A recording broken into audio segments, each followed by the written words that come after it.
নবম pay scale 12টি গ্রেডে কার্যকরের নতুন সিদ্ধান্ত। 100% পেনশন ভাতা ও অবসরের বয়স বাড়িয়ে 65 করা হয়েছে। সবকিছু কমপ্লিট, শুধু প্রধান উপদেষ্টার অনুমোদন পেলে আগামী মাসের শুরুতে কার্যকর। বিস্তারিত। আসসালামু আলাইকুম প্রিয় দর্শক, কেমন আছেন সবাই? আশা করছি সবাই ভালো আছেন। আজকে নবম জাতীয় পে স্কেল বাস্তবায়নের ঘোষণা নিয়ে একটি প্রতিবেদন প্রকাশ হয়েছে, তাই অনুরোধ করব ভিডিওটি সম্পূর্ণ দেখুন।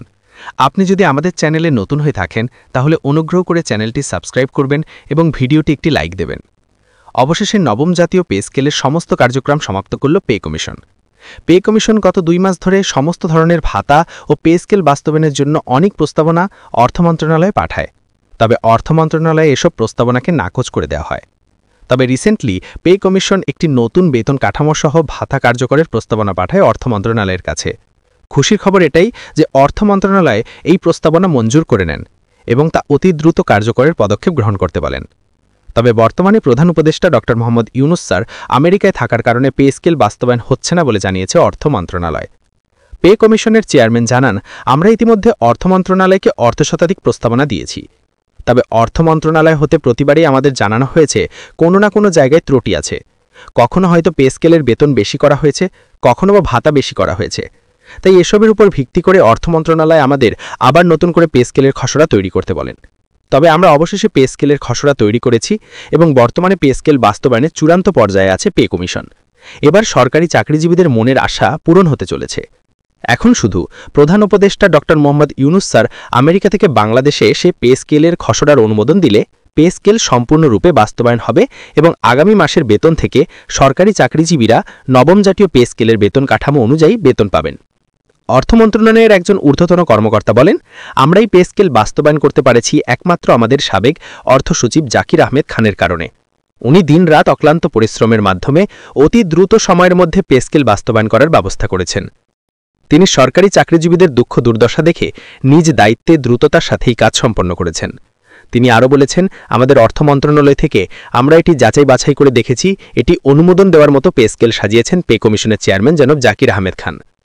আমরা এখন প্রধান উপদেষ্টা ড. মোহাম্মদ ইউনুস স্যারের অপেক্ষায় আছি।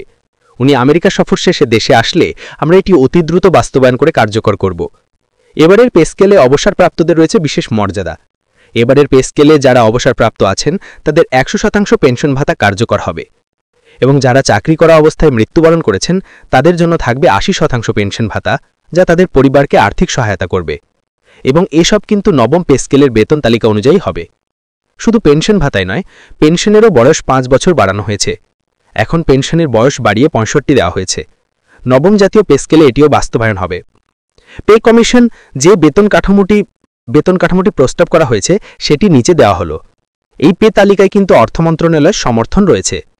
প্রথম গ্রেডে বেতন নির্ধারণ করা হয়েছে 1,25,000 টাকা, দ্বিতীয় গ্রেডে 1,05,000 টাকা, তৃতীয় গ্রেডে বেতন 90,000 টাকা, চতুর্থ গ্রেডে বেতন 80,000 টাকা, পঞ্চম গ্রেডে বেতন ধরা হয়েছে 70,000 টাকা, ষষ্ঠ গ্রেডে বেতন 60,000 টাকা, সপ্তম গ্রেডে বেতন 50,000 টাকা, অষ্টম গ্রেডে বেতন 45,000, নবম গ্রেডে বেতন 40,000, দশম গ্রেডে বেতন 35,000, 11তম গ্রেডে বেতন 30,500, 12তম গ্রেডে বেতন 25,400।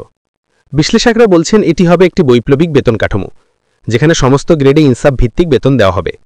তাই এই বেতন কাঠামো শুনে সরকারি চাকরিজীবীরা আনন্দ প্রকাশ করেছেন। তারা আশাবাদী আগামী মাস থেকে এই বেতন স্কেল অনুযায়ী যেন সবাই বেতন পায়। আমরা চাই দ্রুত সময়ের মধ্যে পে স্কেল বাস্তবায়ন করা হোক এবং কার্যকর করা হোক। তো দর্শক, আপনার যদি পে স্কেল নিয়ে কোনো প্রশ্ন থাকে কমেন্টে জানান। আর যারা এখনও সাবস্ক্রাইব করেননি দয়া করে সাবস্ক্রাইব করবেন। ধন্যবাদ।